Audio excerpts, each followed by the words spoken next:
According to a deep dive into President Donald Trump's Christian base, white women who identify themselves as evangelicals are having a hard time stomaching the president they voted for in 2016 because they believed he shared their values.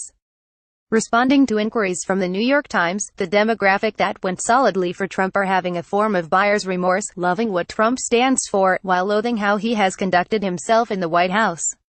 Added to that, the continuing scandals that have now grown to include a reported UAL relationship with a star soon after his third wife gave birth to their son. As one woman put it, "We are embarrassed." According to the Pew Research Center, support for Trump among white evangelical women in recent surveys has dropped from about 13 percentage points down to 60%, compared with about a year ago.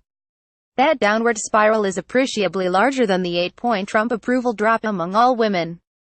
Carol Raines, a white evangelical Christian who hails from Dallas, said she still supports Trump's agenda, but wishes it was championed by someone a bit more palatable.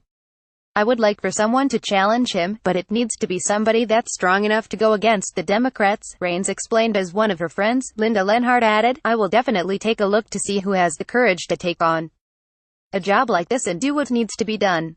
Like many evangelicals, the women indicated that the question of where the candidate stands on abortion is paramount when it comes to support, but admitted that Trump's pettiness, impulsiveness, profanity and name-calling is cringeworthy.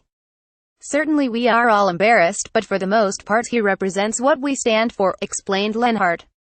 According to Christian radio host Carmen Fowler-Lauberg, "I don't know any evangelical woman who is going to defend the character of the president. Many things the president says and does are things that many evangelicals use as examples with our kids of what they should not do." Karen Swallow Pryor, a professor at staunchly Christian Liberty University, who claimed she didn't vote for Trump, explained that his conduct since being elected has opened many eyes, and she is pleased that some of her fellow Christians are finally seeing the light.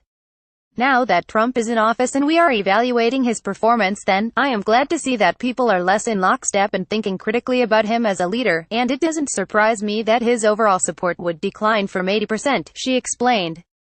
"I was one of those culture war evangelicals in the 80s and 90s, she continued.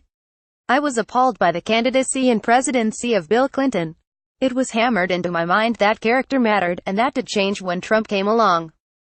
In some ways, I felt betrayed by my evangelical peers who taught me and cemented in me the idea that character matters. I didn't abandon that belief. I feel like some evangelicals did." According to William Martin, author of With God on Our Side, evangelical Christians may have reached the end of their patience with Trump, no matter how closely his ideology aligns with theirs. It may simply be that there's not a single breaking point as much as a tipping point. "Oh Lord, I can't stand another one of these," he pronounced. You can read the whole report here.